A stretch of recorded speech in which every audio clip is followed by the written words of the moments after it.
Hello, welcome to Jason Cavness Experience. I'm your host, Jason Cavness. I'm also CEO and founder of CavnessHR, where we deliver HR to companies with 4 and fewer people with an AI-powered platform while providing access to HR business partner. We're also doing our CavnessHR Wefunder right now, and we're also providing 7 ebooks from our 300 conversations on the podcast. Today, we're doing something different. Today, we're turning the tables. My good friend Sierra is going to interview today and talk about our crowdfund that we're doing. So, Sierra, thanks for doing this. Thank you. It's fun to be on the other side of the interview. Cool. All right, so we have some really good questions lined up to get to know you, your background, some things I've been excited to talk to you about CavnessHR, your story. Maybe let's begin at the beginning. So I learned that you were student body president in college, which, I get, maybe that was the beginning of a political career you might resume later. I'm kidding. But how did that leadership shape you? What got you interested into that? How did you get elected? Like, just tell us your story about that experience. So it's funny. So a junior year in college, right? I was like student center, right over, and so I'm doing stuff in college. And it was time for like the election to come up, right? And there's 2 people I knew that were running for like they said we're running for president, right? I'm listening to them. I'm like, man, I'm thinking, man, y'all boys are fucking jackasses, right? Like, man, like there's no way. And so I decided to run just because I didn't like what they're doing, right? At the time, like I'm introverted, right? I don't like talking in front of people. And the reason I won, somehow I put it off. I spoke in front of a business school, right? And like 300 people, right? And the people said this is the best speech we ever had. Everyone said we voted for you because of this speech and good business, right? So learn that lesson I learned. I mean, you got to put yourself out there, right? Mm-hmm. Even if you don't think you're ready, even you think you're scared, even think like, man, like I can't do this. You got to put yourself out there. Yeah, that's a lot of what leadership is in a lot of ways is showing up. So you were also selected for officer candidate school. So you were in the Army. A lot of folks know that you're a veteran, but tell us about that officer school experience, the selection process, what that meant to you. Yeah, officer school in the military, whether it's Army, Navy, or it's really hard, right? For example, when we started, there was 125 of us, and there was probably like 10,000 applicants, right? So it's very hard to get into, right? Very hard, right? They pick top of the top, right? And officer school, like, it's very hard, right? The joke in officer school is like, whatever class you're in, that's the last hard class. Everyone after you is easy because they make it easier, right? And so we started 125. We only graduated like 33. Ooh. Yeah. They would do stuff like, like the first 10 days. So you're up all day doing stuff. So suppose you wake up at 6 in the morning, right? No, you wake up 5 in the morning. You have 5 minutes to do everything. Shower, everything, 5 minutes, right? Of course, 120 people can do it in 5 minutes, right? So you get all these negative points. They yell at you stuff or whatever. And so you go to breakfast. You have 30 minutes to eat. Not each person 30 minutes, but when first person goes in, the clock starts. Oh, so that's like your cue time, like when you're in line, too. Yeah. So like if 30 minutes pass, only 50 of you eat, then other people don't eat, right? And then you go to class all day. It's boring or do whatever, and you're trying to stay awake. You come back, and then you finally go to bed like 10:30, right? That's smoking overtime. So 10:30, you go to bed. But at midnight, they wake you up for a midnight run. So at midnight, you go for a 5-mile run.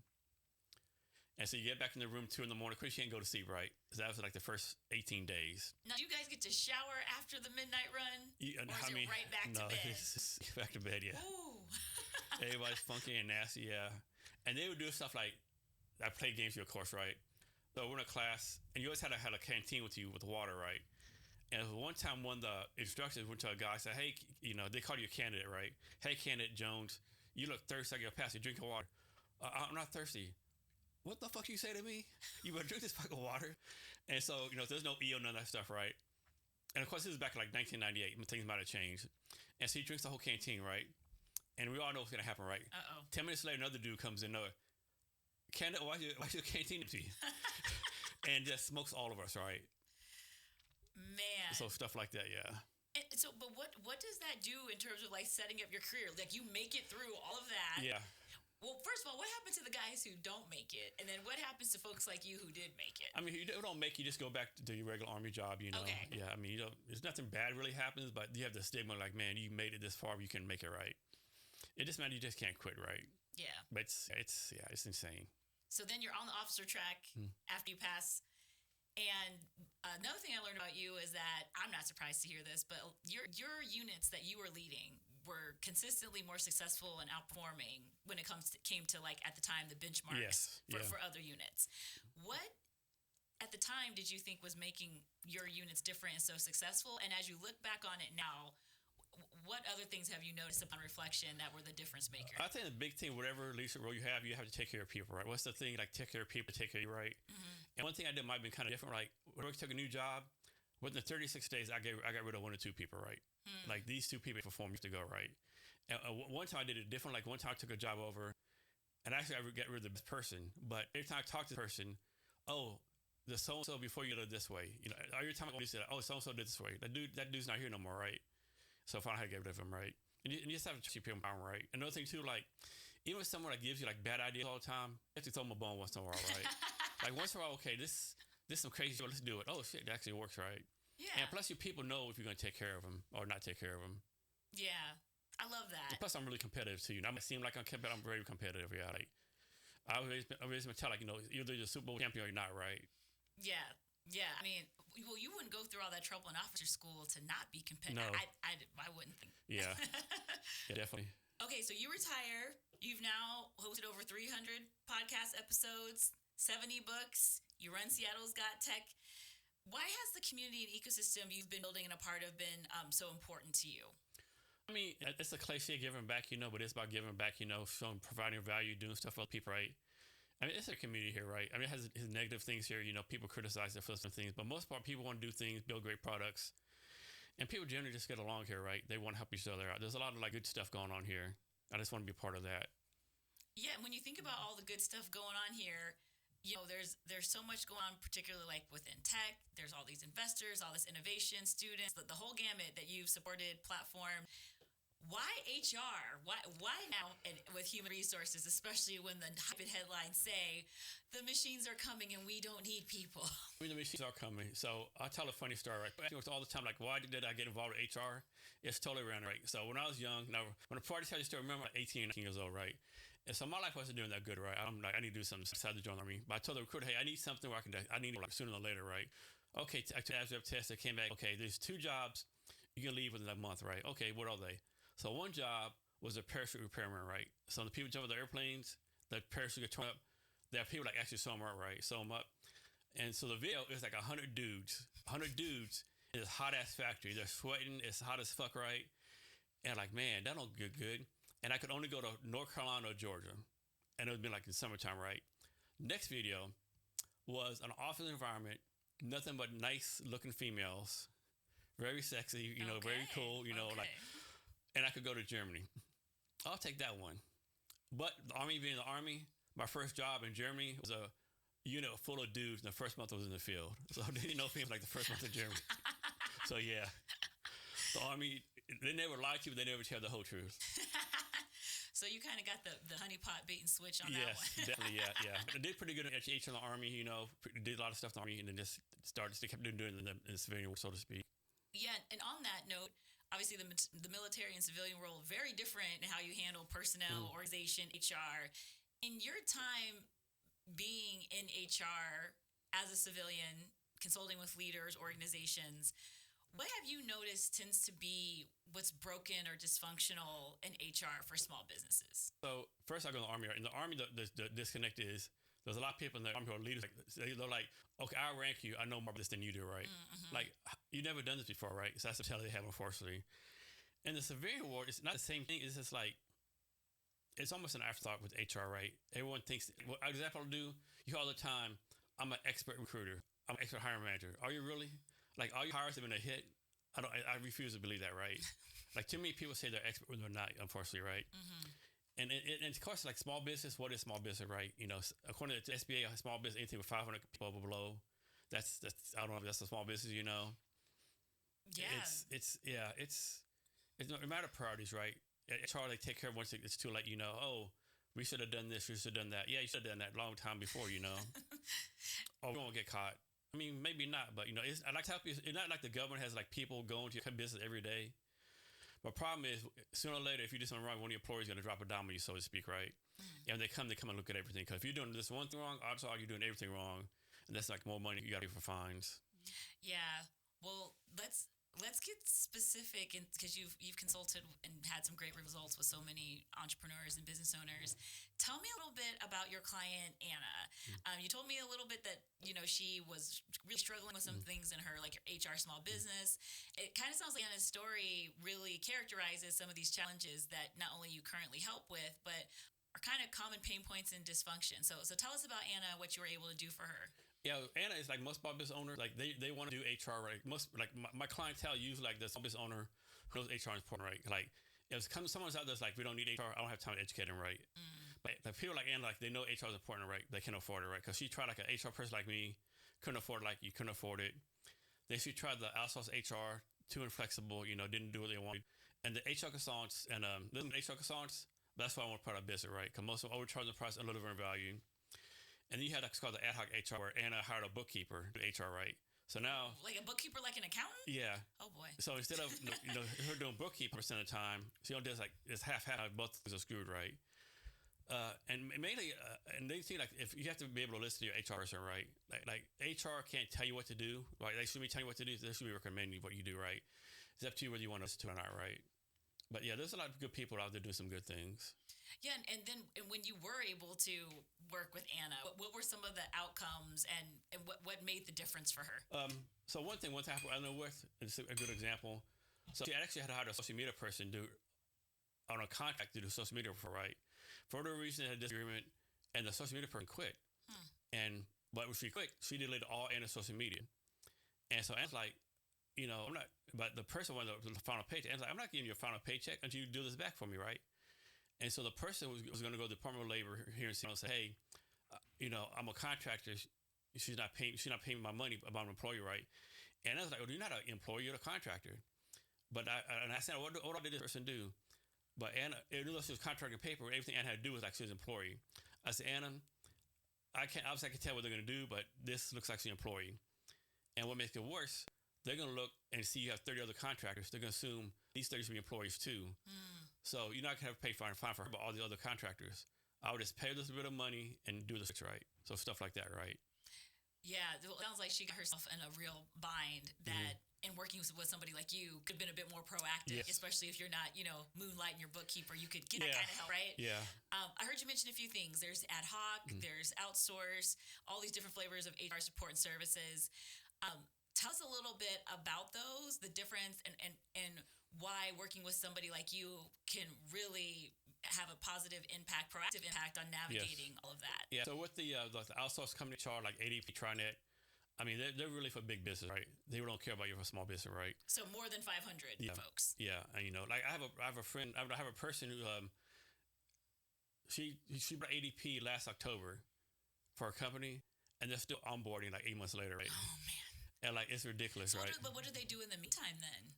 They're still doing HR on their own, pretty much, right? So they're pretty much kind of having to pay double. Yeah. Wow. Yep. And then with ad hoc HR, it doesn't matter, like, hey, John Bob, you're doing a great job with bookkeeper. Do HR too, right?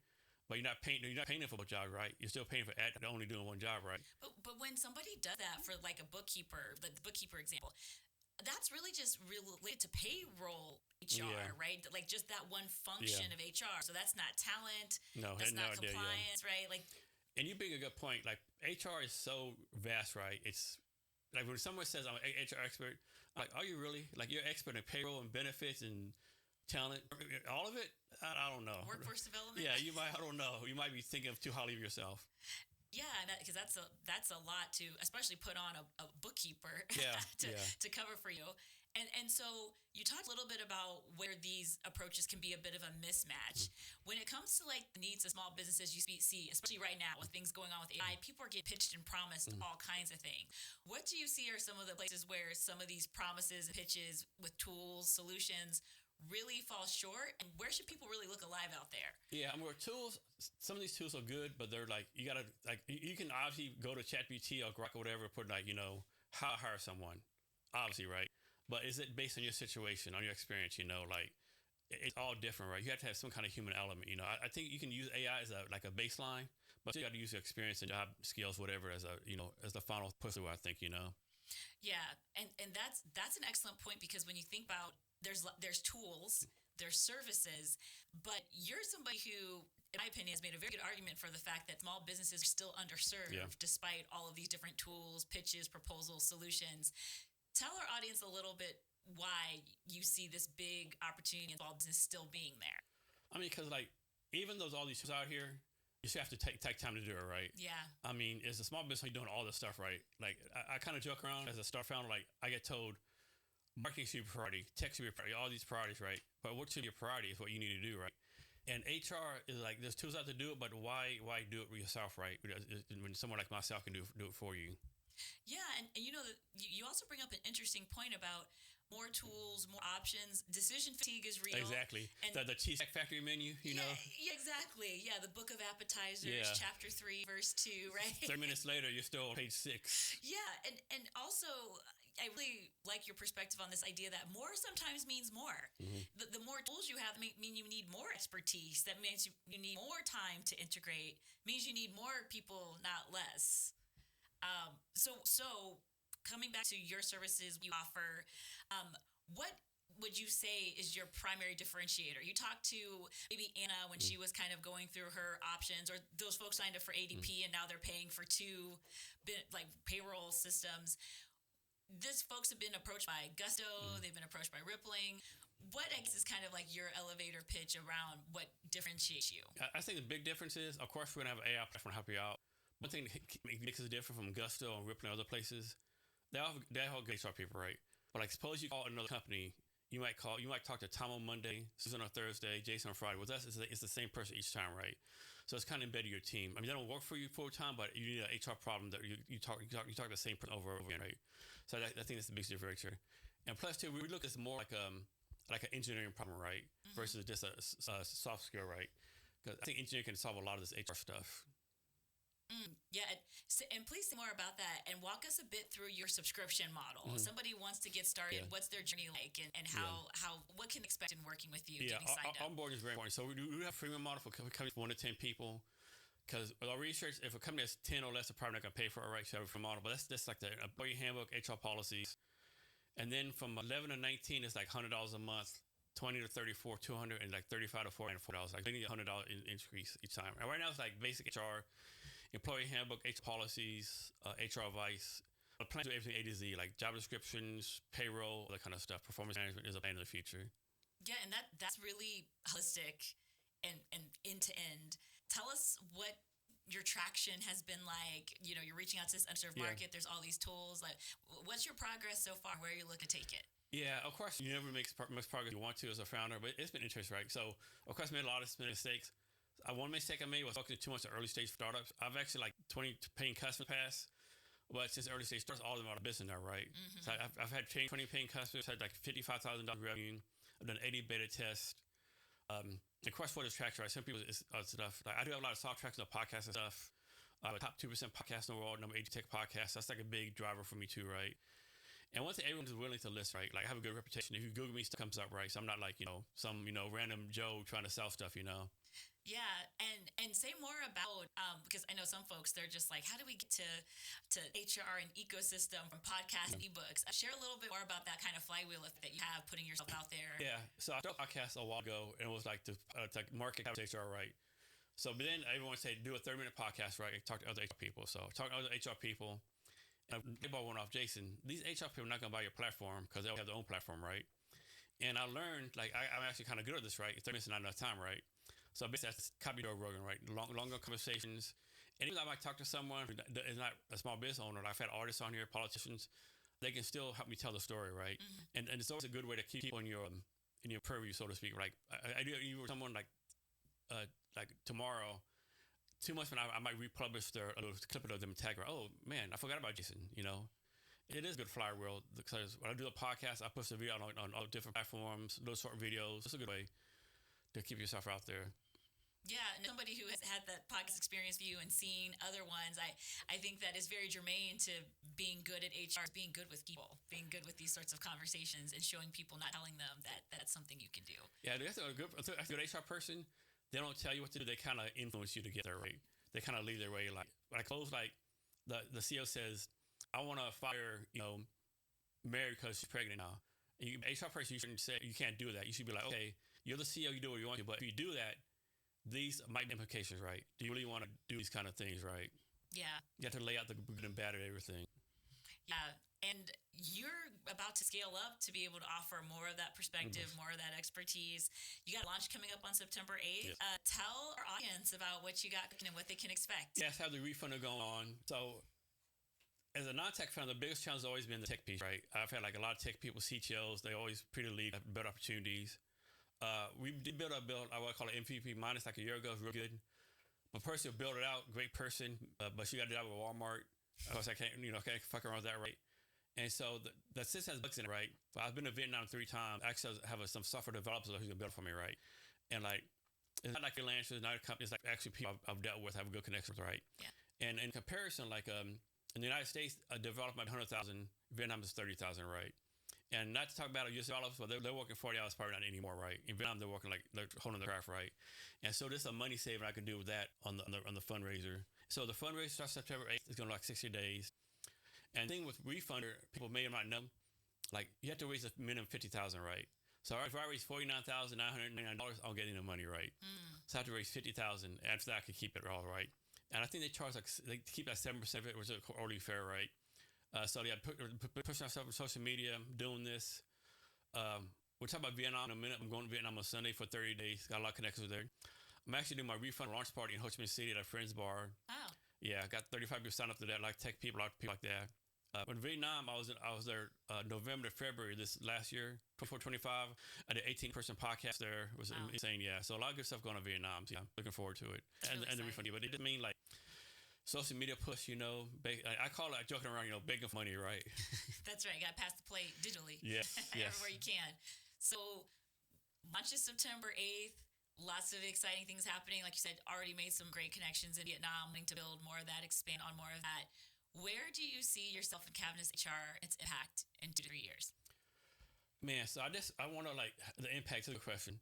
So this is kind of stressful. I want to help decrease the number of small business failures, right? Because a lot of small business failures do fail because like not sexy stuff, the accounting, the bookkeeping, HR, not having to do something. And here's another example of how I help someone out, right? So another customer I had, so they hired this lady.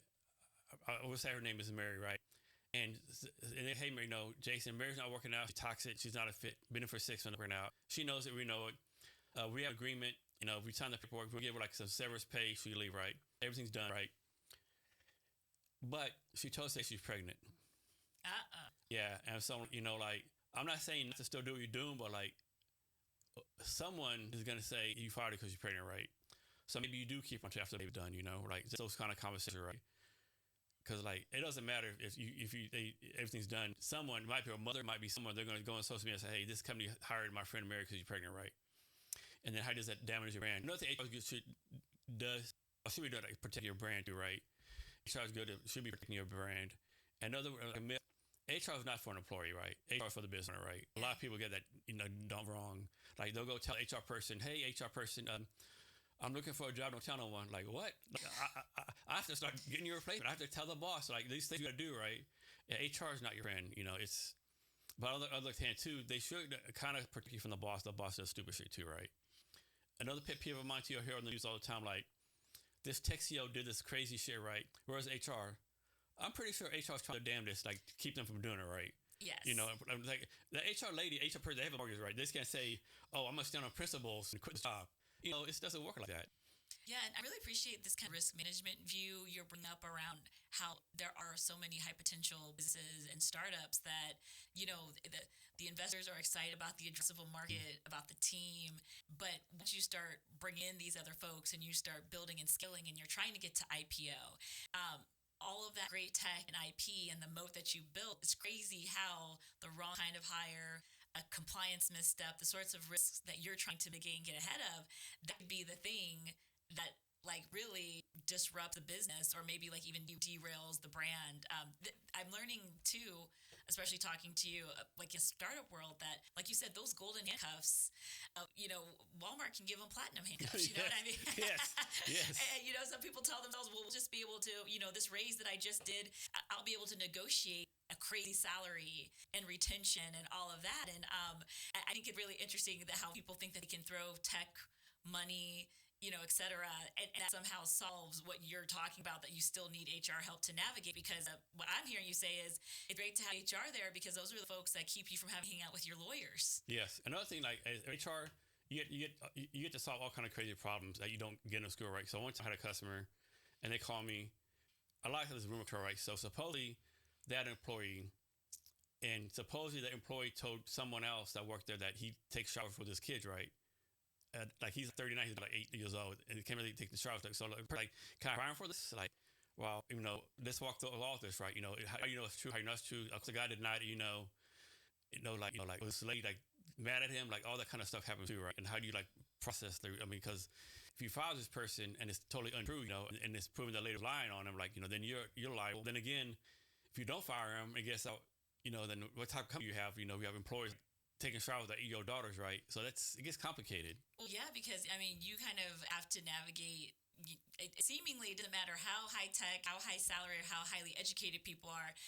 That rumor mill, yes, keeps on churning. What's the thing? A lie goes around the world a minute. The truth takes like a year or something. Yep, yeah. Let's say a rumor will make it around the world before the truth can get on the shoots. Yep. That whole thing, right? And HR is in the middle of all of it. Well, so you have been coming back to Vietnam. You've been building bridges in Vietnam for a while. Obviously, culture, HR, landscape, all of that's like very different. But with that said, how does that bridge building fit into your vision of global expansion? A lot of people in HR don't really have a global expansion vision, and I want to hear about yours. Yeah, it totally happened by accident. So I'll tell the story how I got involved in Vietnam. So I have a good friend, Kevin. He was the one who did my AV for a tech event that I did a month ago. Oh, yeah. And so we've been good friends for a while. So like January 23, he said, hey, Jay, so he's from Laos. His wife, Mina, is like born in Chi Minh City, moved here when she was 13. And said, hey, Jason, Mina's in college, and her college is going to Ho Chi Minh City. She's taking logistics, going to Ho Chi Minh City for 10 days in September. Can you go with me? Like, dude, I'm not no motherfucking Vietnam. Come on, my mind, like Vietnam, communists, some of you 1950s. Like, why would I go someplace I have to ask permission to do everything, right? Yeah. Jason's not like that, and whatever. I'm not going, right? And so he asked me 3 or 4 times. And finally, the flight, they were flying September 1st, August 25th, the light bulb goes off. Jason, when you have a chance to go to another country with a tour guide, right? So I paid way too much for the month, for the ticket, all that kind of stuff. But I went there for 10 days and just had the greatest time, right? The people were great. I mean, just drinking, all kind of stuff. Met Mina's family, had a great time, right? But before I went there, I went on LinkedIn and connected with a lot of people. Hey, I'm coming to Vietnam, I'm doing this stuff. So I met a lot of VCs, tech people. I met people from Earth VC who come to play later on. And so I had a great time there. So fast forward to June 2024. June 2024. And Tim was like, hey, me and I got married real young, kind of poor, of course, wedding. We're doing well. We're going to get remarried February 6th in Vietnam. Can you go? And hell, I go to your wedding, right? And so I go there. I saw, if wedding's February 6th, I'll probably, go like January 25th. Kevin was like, dude, like, how many people do you know in Vietnam? Like, maybe like 200. Dude, you like, bring podcast stuff with you. Do a podcast. Oh, shit. So I bought my podcast. And Earth VC, who I met the first time, they let me do a podcast in a space, change to do some ads for them, right? So that worked perfectly. So the 18 podcasts, met a whole lot of cool people, right? And a lot of great HR people. A lot of great people doing things like Raphael Masters has a company. It's like what's that thing called where you put the fake arms on? The prosthetics. Yeah, he has that. But his plans like have the prosthetics like I can say data mine your health info, Oh, but like smart prosthetics. Yes, yeah, like that. So I've met so many cool people, right? And one thing that threw me off when I went there the first time, both times. First of all, if they're like 50 and above, they don't speak English. 40, 50, half and half. Everyone below 35 speak English perfectly. Mm-hmm. And it's funny though, like you try to speak Vietnamese, like no, like no, speak English to me, right? So that's crazy. And one thing kind of threw me off is like they're all Americans, which I was not expecting. Right? The history of the wars and stuff, they love all of Americans, and like. The biggest compliment I can give to Vim is like, I'm from Texas, I love Texas. Vietnam's the only place I've been to where I'm like, man, this is just like Texas. As far as the people, personalities. And one last story, I have so many stories about Vietnam. So one time I was there first time, and when it rained, like rains, right? Really rains. I was somewhere, it was raining, right? Really hard. And this couple ran out of the house and grabbed me, right? And said, come to the house. Like, first, no, dude, like you're not about to steal my fucking kidneys, right? But finally, did sign us on the house. They spoke no English, no Vietnamese. I mean, they gave me beer, pho, and just a good time. I said, thank you so much for Google Translate. What kind of people would be if we let this random walk in the rain in our country, right? Yeah, wow. Well, this is your show, and you're heading Vietnam, so we can do more Vietnam stories. Or we can definitely do that. Why is this launch party? You mentioned the launch party in Ho Chi Minh City. obviously everything that you're doing there is with intention. Why is this an important launch for you? Like, what is the significance? Get the sense that you want to give back to these folks who've shown you so much generosity and hospitality, and you see much opportunity to unlock and give them access to. But please just share more about what you're looking to do with this launch and thinking about Chi Minh City. Yeah, mainly, of course, you want to get investors, that kind of stuff. You want to give back. And just, just like this video we're doing here, we'll do the videos on podcast. Later on, I'll repurpose it. Same thing, the launch, I'll live stream it, repurpose it, put stuff out there. And a lot of people think I'm planning something, but I'm really not. Like when I did the tech event, so I told myself for the tech, I would never do a tech event again. I'll never do any kind of event. And I think maybe in April, I got there was a LinkedIn post, Seattle Tech event. We're looking for a panel. We're looking for it over. Like, man, so I have no time to do anything now. Let me add this other thing on here, right? And same thing with this. I actually didn't plan to do this launch until like 2 weeks ago, right? So kind of out of nowhere, but like, man, like have a pretty place to do it. I know I can at least 3 people to go, right? So just like that, and then kind of like bridge it to Yeah. Well, yeah. You mentioned a little bit about investors, connecting ecosystem, global expansion. You're looking for backers. What would you say to the folks who can't make it out to Ho Chi Minh or want to stay tuned to your progress, and they're interested in learning more about what would it mean to back and invest in CavnessHR? Give us your pitch for those folks. Why is now the time, and how would you like to work with them? Yeah, that's a great question. First, like I'm kind of like a known entity, right? You not invest in some random joker, who might scam you, right? If you Google me, I'm out there. I have a lot of people who like say good things about me, right? And with HR, it's just so outdated, right? Mm-hmm. It's so outdated, right? Like ADP started in 1949. Like Rippling have so many complaints. Gus so many complaints, And there's really no small business, no HR for small business, right? Even like there's a company called Bambi. They started off with companies like 49 and below, and now they're 500 people. There's no HR for actual small business, right? It's definitely an untapped market. According to SBA, like there's like 5 million companies in the US with 49 fewer people. Now, what I could never find like how many of them don't have HR, but you just guess how many don't have HR, right? I think a good bet, right? Based on what I've done in the past, I've always excelled everything. One thing I'm really proud of, like in the military, everyone who worked for me got promoted ahead of peers, And another thing I'm proud of, everyone in the Army who work for me, 80% of them are my Facebook friends, right? That's awesome. Yeah, that's, says something, I think, right? And I just think I've proven, I'm resilient. I saw a joke I have sometimes. I'm resilient. I'm too stubborn to stop, right? I think most founders have that, right? It's that, remember that pitch a long time ago when someone was doing a gold mine, a diamond mine, and they quit, and it's like that far away? Yeah. Like one more hit. That's not like big fear sometimes, Yeah, that's just right there. Yeah. And you want to be the kind of person that, of course, investors can trust you to keep hacking away. Yeah, I'm not going to quit. Yeah.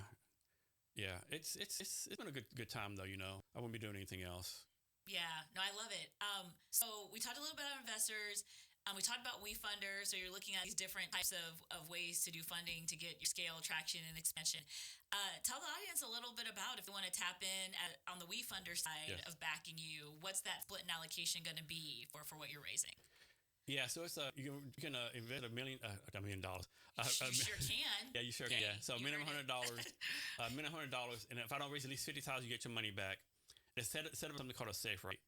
And also, if you invest like the first, I know this, so I don't. Like you first 50,000, you get a discount on the safe, right? Mm-hmm. I think the pre-route is 4 million, post-route would be 5 million, right? So the numbers, right? And definitely, if you do invest in me, anyone else, make sure you do research, right? Because it is a high risk, right? Yeah. Invest in me. Of course, I should say it's a no-brainer invest in Jason Cavness, right? But being truthful, it is risk, right? Anything can go wrong, I have these tech people lined up with cheap. They might flake out on me. There's so many things go wrong. So it is a high risk, right? So definitely keep that in mind, right?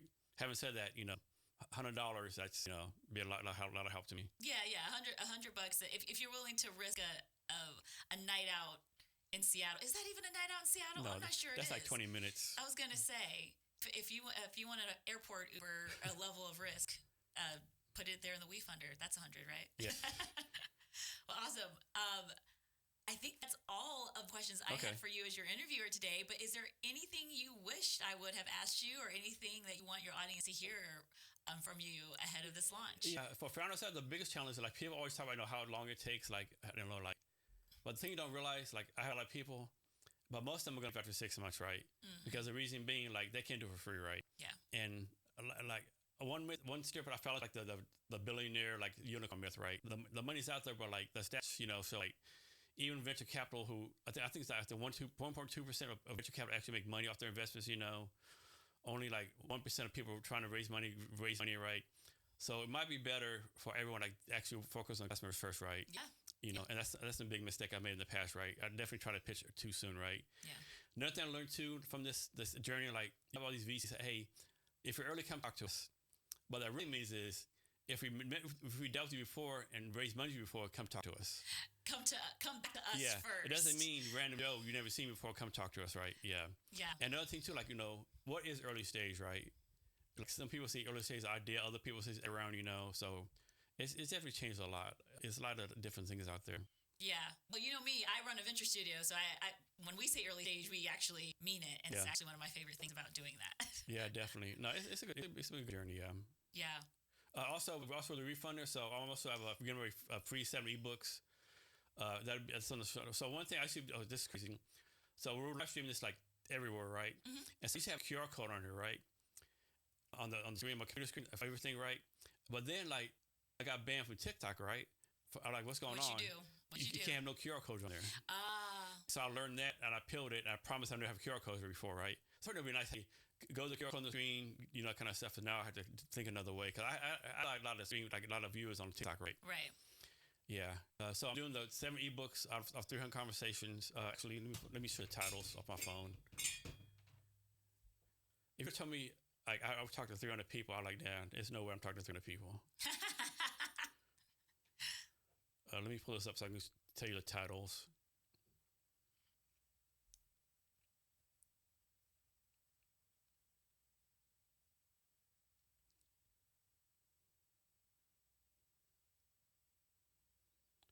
So, what's that rule? The internet's always double slow when you want to be fast. Yep. All right. So, did 7 ebooks. One of top 10 leadership insights, common startup mistakes, growth resilience, emerging trends, featured industries, unforgettable advice, and the few podcast hosts from the different hosts, different guests. Nice. Then also have doing like a builders club. It's a free one, but you have to give us like feedback once you have the platform up, like beta test. Mm-hmm. Then we have the middle version, was $9 a month. We actually do HR for you. Like it's not $40 HR, we do HR stuff for you. And then the best one is actually the one fee $497 lifetime HR, right? And then if you don't build it, you get your money back. Nice. Any merchandise? I've tried that before, but no, didn't work out. I think friends from Vietnam are going to insist on your merch. Yeah. And I think you're going to have some cool merch working with them. I'm actually going to do a shoe next year. See, look, you just said. But it's something. It's not related to CavnessHR. But let me show you the prototype. Yes, please. Like sometimes people will say, like, Jason, how you do all this? Like, how are you not doing all this? CavnessHR. It kind of seems to me like you're having fun. Yeah. Like I tried the retire in the rock chair thing. I went batch crazy.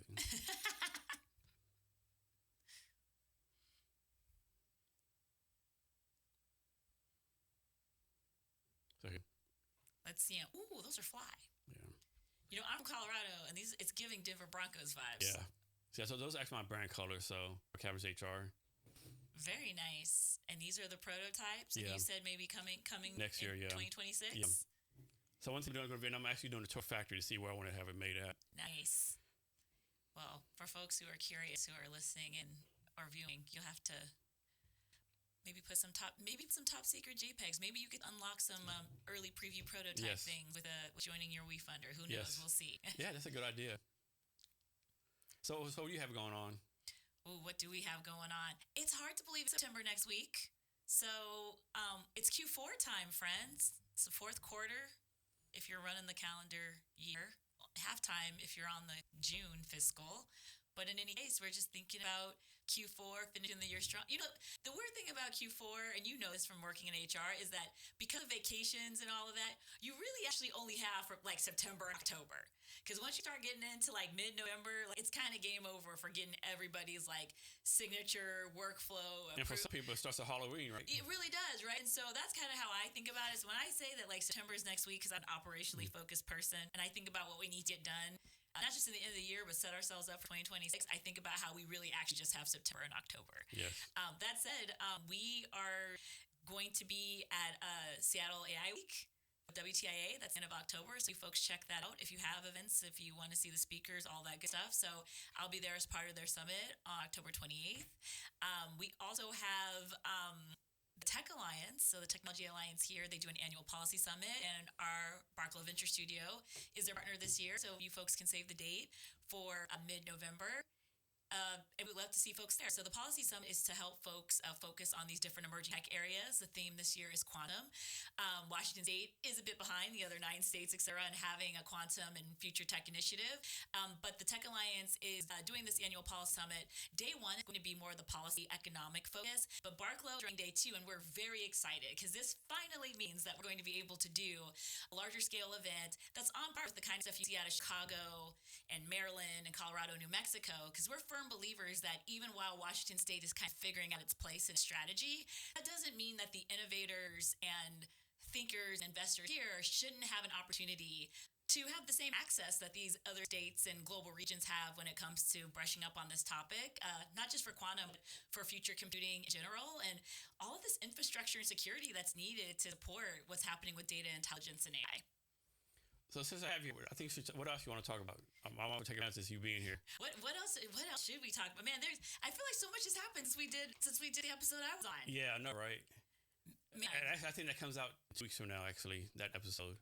Yeah, that's right. It comes out in 2 weeks. I think a lot of it in there is still evergreen, but there's been some really interesting things. I know you and I were at lunch just now talking about, people are talking about AI speculation, concerns about bubbles, mismatches between perception and reality, how much traction AI actually has in enterprise environment. I would love to hear from you. Do you find yourself competing with AI platforms and tools, the kind of stuff that startups pitching investors saying it's going to get rid of something like CavnessHR? Yeah. How much of that have you seen? I actually think it's kind of advantage when people say that, because most small business owners, they're kind of old school, right? They're not going to trust some random tool. They still want a person, right? Yeah. True. I mean, I think example, you can obviously go to ChatGPT and Google how to fire someone, right? Yeah. But does it really have to do the nuances, right? Each situation is different, right? So I think it's a kind of advantage to me when people, they say only use tools, right? Because most people aren't going to want to just use tools. They want a person, give them some balance, so to speak, Yeah. For me, I am seeing some very interesting things around. So I should preface this by saying that I am a bit of a policy nerd, but I'm also a bit of an economics nerd. And I almost got my double major in economics at Ohio State, but I didn't want to stay there long enough to even do the minor. That said, I am seeing very interesting dynamics of game theory play out and the perception and reality of what people are seeing with AI, but also where they put their money, where they place their bets, and everything they need to happen to make good on that. So first, what I'll say is, please remember that we had the .com burst the same time that broadband was expanding. So this disconnect between over speculation hype in one area of an innovation economy, like what happened with .com, we still have e-commerce, right? We got Amazon Prime 2-day shipping. So it wasn't that we weren't going to have e-commerce. It's that the speculation was living at that website pitch level and not at the infrastructure that required people to people needed that to even get on the internet in the first place, right? So I kind of am already seeing that. You can, if you go do your GPTs and Googles yourself, but you'll notice that folks like me who work in compute, infrastructure, data center, that kind of stuff, all of that stuff's expanding as people are starting to get very nervous about where they place their bets with AI. I think that kind of has a very interesting parallel to the .com burst. I think the other thing that's very interesting is that there's that MIT study that came out that made some waves about how so few of these AI pilots are actually making it into enterprise IT production.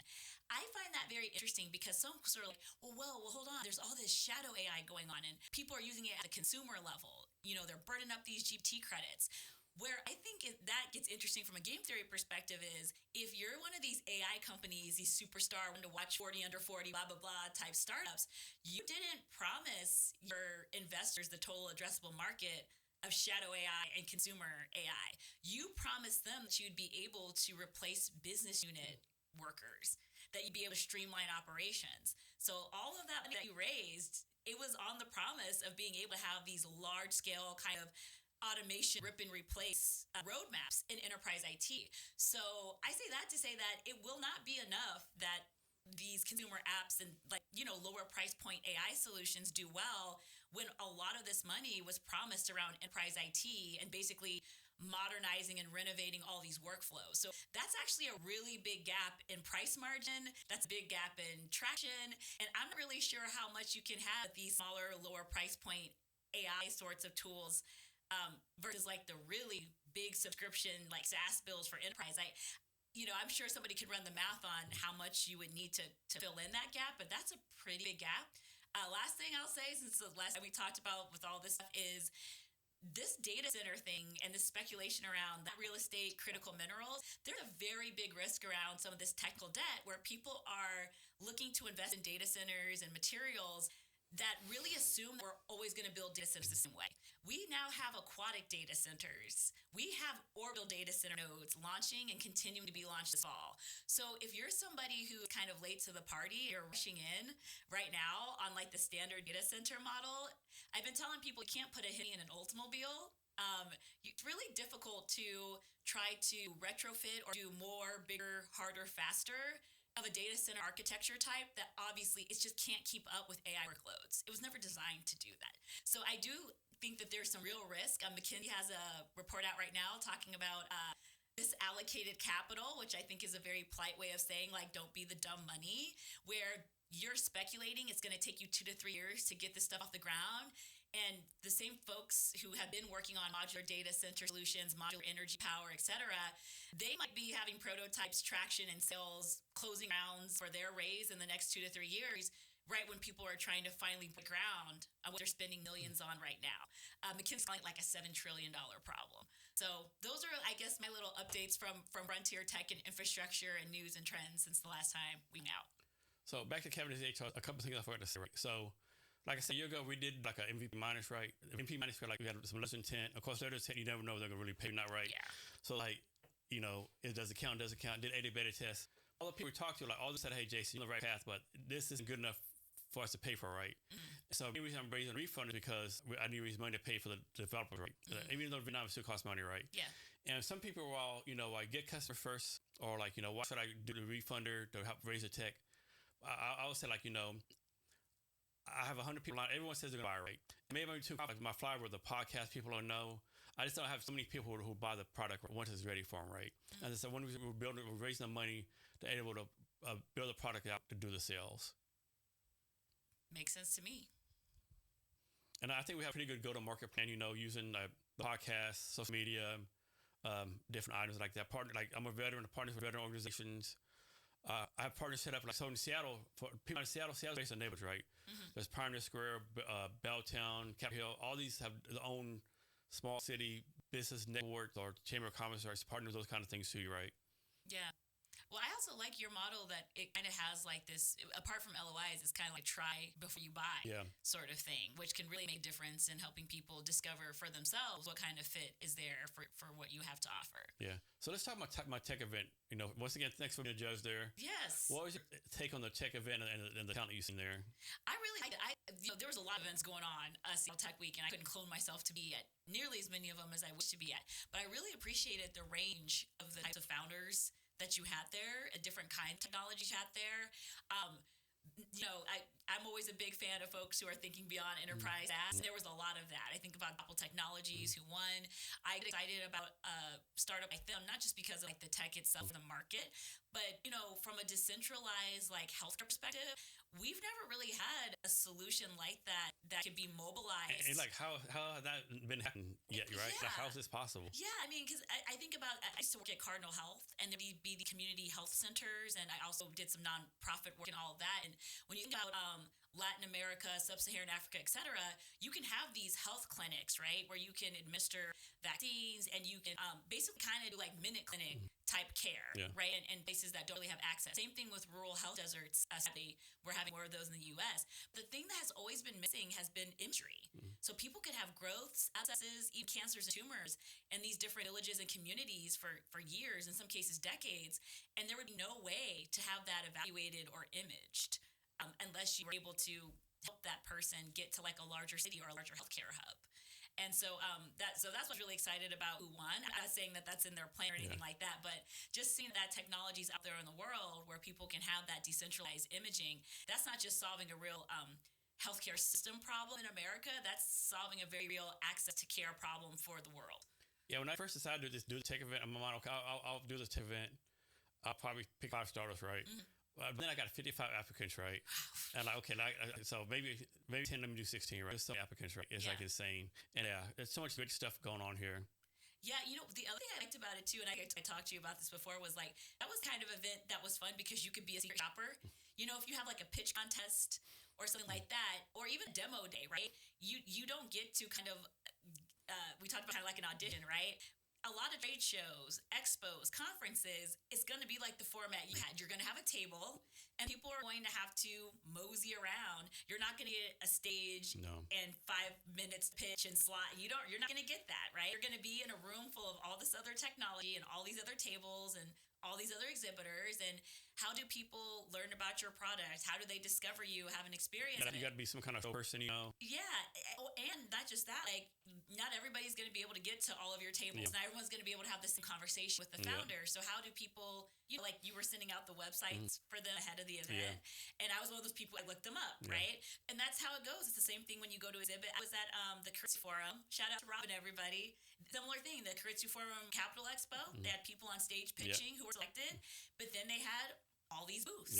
They had different rooms with different booths at the Washington Athletic Club, and everybody had a list, and they had feedback and all of that. And it's like, how do you stand out and differentiate yourself beyond your elevator pitch, beyond your slides? Because I'm learning that a lot of founders aren't really used to this idea that your pitch and all of that needs to happen not just to investors and not with slides. You have to be able to appeal to everybody, and even for that digital signal that you put out there, using people to your website or your social media, that actually plays a huge role. Who'll even stop by your table. So what's your take on my guidance or lack of guidance to the judges as far as how I want you to pick people? Because it's pretty much like do your own fucking thing, right? Yeah, it was. I kind of liked that because I do think that that's kind of the equalizer, right? Because going back to that example of like if you were exhibiting at a booth or whatever, nobody, how do I put this? Whether you're an investor or a customer, it's very rare that somebody tells you, here's how to score everybody at the conference you're going to, right? You have to think about that yourself based off of what you're looking for and who and what appeals to you and meet like your needs or what you're interested in, right? So I know some people definitely would have wanted like maybe more like a rubric. I wouldn't say like the judges, but maybe more just like if you're somebody who's applying. Like, they ask for like, what are we going to judge on? Like, they're doing what they want to do, right? That did frustrate some of them. Like, well, what are we supposed to prepare for? Like, that's up to you, right? Yeah, and I'm a customer-centric person, so I think of it from the customer perspective. Like, don't come ready to close me as an investor. Come ready to, like, even if I can't be a customer, I want to have the kind of experience with you where it's like, I will refer you to somebody that I think would be a customer to you, right? Yeah. The one thing, some of the people that kind of complain, like, all the judges didn't see me. I told them, like, but I didn't see you go try to get them, right? Like, if you know the judge supposed to end at 2 o'clock, these 2 judges didn't get you. Should have say, hey, Sierra, you haven't seen me yet. Come talk to me, right? But I don't think any of them did that. Well, not that, but like I said, you send out all of the information and their websites ahead of time, right? And also all the judges, I post all the judges stuff too out there. Yes, true. So I knew who the judges were. Yeah, but also I think the other thing too is I think folks aren't used to it being competitive in that sense because it's like, Doppel, that's a killer technology. Yeah, I actually told Ryan, like, if you lost this, maybe you need to quit doing this, right? I was gonna say, that's. Because you definitely had tech, and it was based on tech, right? And they definitely had the best tech there. Yeah, exactly. It was on the best tech, and I think some folks were like, everybody. And I think this is an interesting conversation we should have. You and I was just telling you about that GeekWire article, right? Where it's like, why doesn't Seattle have unicorns, right? I think this is kind of like a cultural, like a part of that, right? Because like you said, this was about tech. Unicorns and that kind of stuff, sometimes it'll come down to the tech in a way where people are like, oh, it's all about the team and the founder. Well, back up. Wait a second. If you're a customer, et cetera, do you really care about the team and the founder if the tech isn't impressive to you or can't do anything for you? Like, no, it becomes like a moot point. So I know some folks are like, you should be able to, every founder should be able to talk to a judge and be able to pitch and sell them on their tech. But the way that the market works is that I don't really have time. The market says, why would I talk to a founder if it's not obvious to me that their tech is useful or their tech is like a fit?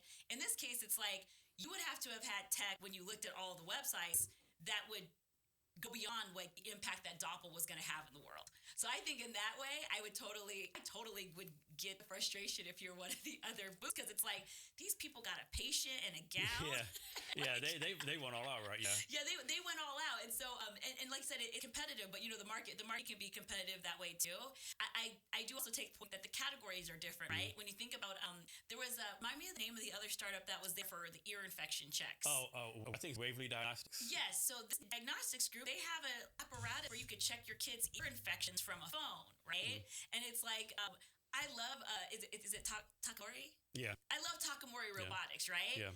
The thing though is that my kids had more ear infections than like room for robots, right? And that's how the market goes. That's kind of like where it could get really tough as well, right? Is that like you have a thing that like a toy, a learning, an education thing, and then you have stuff that's like your kid could lose their hearing if you don't address it, and here's a solution for that, right? Exactly. So I totally get how maybe folks were like, you know what, maybe we should put the health and life sciences people over here, and then maybe the more like leisure consumer electronics kind of thing over there. I think that might be valid feedback. Yeah. Another thing too, like most countries, like this first, I know no first over this one winner. No. No second, third is too much. Like pick one winner. That you did make that hard on us. I want everyone to know we wanted power ranking. And Jason was like, nope, there can only be one. It's like Highlander. Only be one, yeah. Yeah, it's a good time though, yeah. And think even like win a contest like that, that's the audience that we provided them, right? Social media, people walking through there. So even if you didn't win, hopefully those people took advantage of it. Yeah, you know what I think when I think about those kinds of events, because we think about some of this next gen stuff at Barlco. One of the things we've been thinking about is, for like if you're Gen Z or Gen Alpha, you don't go to conferences and look at booths. Like that whole example I just gave you about Keiretsu and all that. Like the younger generation, that's not a thing. They vibe check you, as they say. They fit check you and they vibe check you online. And they're like, I'm not putting on pants to go like look at everybody's booths, right? And so we kind of think about like what would be like the channel in that kind of reach.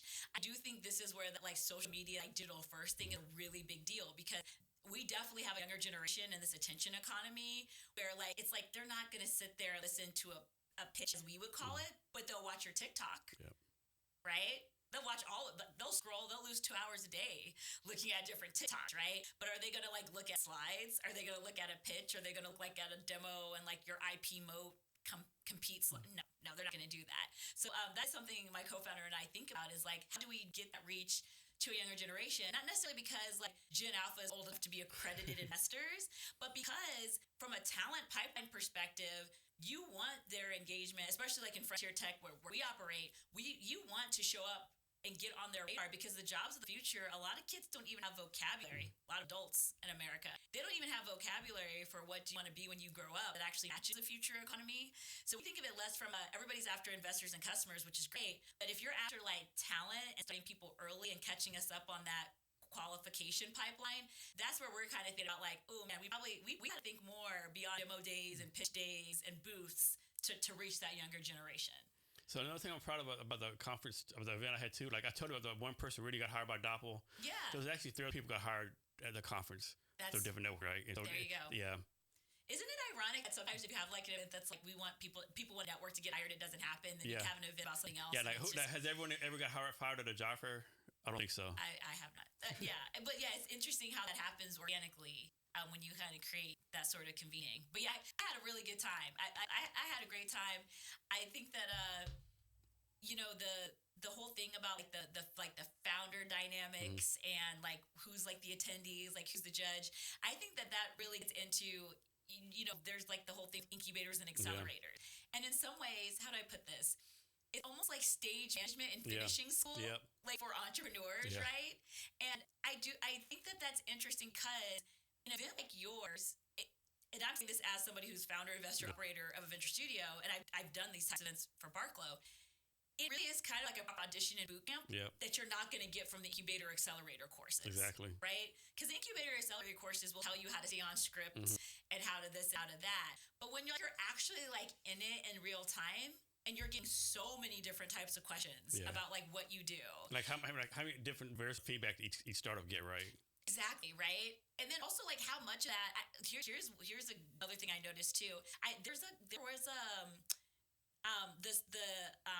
the Brainwave startup. Thinky, right? Yeah. Shout out to Thinky. I saw them at the Keiretsu's expo as well, right? Doing a great job. What I love about that founder was you're going to have all kinds of people come in and out. They don't know anything about your business. They're just asking questions. And he was just such a good sport. No matter what question he got, no matter like what feedback, they're like, oh, isn't this like that other Muse thing? Or that people would bring up his competitors. He's like, well, yeah, he goes, it's similar, but it's a bit different, and here's how, right? And so he just had such a great attitude and perspective about it. And just that how many hours was that? Like it was like 12 or 4. Yeah, so like he was like 2 or 3 hours in, and he was still just fresh like that. Yeah. Do you know what I mean? Like Yes. it didn't like have like any wear and tear on it. See, that's the kind of thing you can't really like teach per se. No. Like That's what you talk about the interview versus audition thing you talked about earlier. Yeah, like that's an audition. Like that's somebody who's good at an audition. They're able to improv, right? No matter what questions come to them, you know, they're not taking offense. People would like give them a suggestion, like, oh, have you tried this or have you pitched this? He goes, you know, I've tried this and this, but say more about what you're thinking, right? And that really impressed me about him, because it is not uncommon, as you know, to come across founders that are like, I want feedback. I want people to try out my product. And one person says something that like they've already made up their mind they're not going to do, or they disagree with. And they're just immediately like, well, I'm not going to boil the ocean. Or they're like, I've already told 100 people, I'm not telling anyone else about this. Yeah.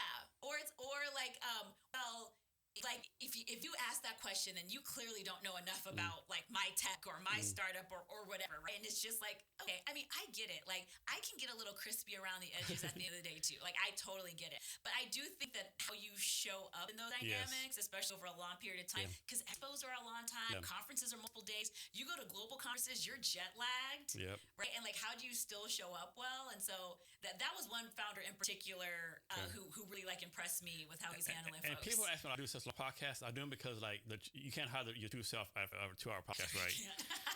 you might be able to pick the funk the first 30 minutes, but eventually the real you's gonna come out, right? Yeah, and so I really like that. And you know, I guess the last thing I'll say is I really appreciate how you gave folks an opportunity. Because you're like one of the guests, like you're not one of the judges, whatever. Not only do you get to like check out this like cool tech and founders that you, like me, you might see them around other places, but it also kind of gives you an idea. Like, let's say you are one of those people job hunting, right? Would I want to work for a founder like this? Yeah, exactly. Like what do they have going on? Like these material, if they assigned me to work the booth, how would I do with that, right? So I feel like you gave everybody their different kind of stakeholder perspectives in the ecosystem. It kind of gave everybody food for thought, kind of this experiential way to plug in to what people have going on here. So 2 kind of sort of jokes, right? So people like give me like could do like do the radio event, blah blah. You know, I say, well, I had free pasta, free cocktails. It's kind of hard to fuck that up, right? Well, that's the other thing too. If you're like I'm not endorsing founders drinking on the job at the booth. I'm just saying, like, if that kind of vibe, if you couldn't go carb load and have a free cocktail, take a load off, and just like vibe a little bit, I kind of don't know what to tell you. If couldn't have a good time with that. Yeah, and then and one time somebody, man, Jason, like, you had such good people to your event, like so many good people. How do you know they're good people? Maybe because I'm a good person. I don't know. Maybe I'm a good person. I don't know. Well, you know what's it's interesting that you say that. So we're starting to work with our alpha cohort, like the folks that are looking to back from Qubit's first allocation. So fire drill is if Nardo, our fund partner, calls us and is like, hey, fund round's closed. Who do you have ready to go? Like, do we have investment memo? Are they in thesis, data room? So we're doing those reps right now, right? And we've met great people, same idea. And we were in one of the work sessions with one of these prospective startups. And we were talking to them about team and talking about them, the direction they want to go with the team. And like, you know, this is like, frontier tech, very specialized, very niche, etc. And one of the things that we absolutely love that we did not coach these people to say or anything, they were like, well, you know, we're happy to tell you about our talent strategy and like the credentials and stuff, but we have a no asshole rule. Yeah. But the problem with that is like every person's asshole is a different asshole, right? Well, you would be. Let's just say that within certain technical fields, as you know, there's kind of a common denominator. Okay. I mean, it's kind of like we were saying with HR. I think one common denominator definition of no asshole rule is who is going to have me calling Jason and our lawyers all the time. Yeah, that's very true. So are you going to do another event like it? I always say no. I was going to say, you just said before. So I did like a CavnessHR pitch competition for Tacoma Startup with 2023. Then I did 2 panels in Tacoma. One was on This Ain't Unicorns and Rainbows, and then one with our writer investors. And then this one, events are a lot of fun though. It's just like it's not easy, right? Like the thing about events, like you have to trust people and do what they say, right? Yeah. Like It's a trust fall. You have to trust. Like I had to trust Natasha's going to do the bar. I had to trust that Luigi's going to do the food. I just had to trust like at least 5 of the stars are going to show up and present, right? Yeah. You know, it's I'm a matter of trust. You have to trust that we can all get through downtown Seattle construction parking. Yeah, I know, right? Yeah. It's a lot of fun. I like doing business. Yeah, it's a lot of work. Yeah. I'm interested to see. I know you and I were talking at lunch about how different events are kind of changing up their formats, like South by Southwest, and they're like, oh, we're going to do it a little shorter. Yeah. We're going to do it a little more streamlined kind of thing. And so I'm interested to see over the next year or so. It's hard to believe that we're actually only in like the 3 to 4 year window post-pandemic. Yeah. People coming back to events. Yeah. The thing with that, it kills me when people like, oh, it's I only want to Zoom in the pandemic. Like the pandemic was like 2 years ago, right? Mm-hmm. Like, I don't know. Well, and I think it's interesting that like I'm all about like accessibility and scale through like hybrid, but it never ceases to amaze me what people think you can run hybrid. Yeah, they're like, well, you have like a hybrid option. I'm just a hybrid option for like booths. Yeah, and people did ask that question. Yeah, they did ask, right? Yeah. Like they asked it. It's like, well, I mean, it's not one of those things where people say, can we zoom in? You know, like how you gonna zoom what you're doing in, right? Yeah, like how do you zoom a walk around event? Yeah, and like, well, can we have like 10 minutes to just zoom in on me? Like, so want me to give you an advantage and take it away from everyone else that actually shows up. Well, you know, how unfair is that? I do think about like how to play with future tech toys to like maybe like answer the mail on that, because I mean, I guess what you could do is maybe you could get like those Meta Ray Bans, but I would insist on Meta sponsorship.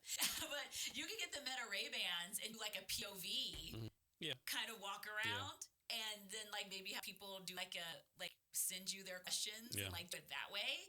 I mean, if you want to have like fun with the toys, the tech. Mm-hmm. I could see it, but you know, as you said, like the events already have a lot of logistics, and if you want to add yet another logistical wrinkle, so I have to trust that your internet is going to find where you're at to do stuff.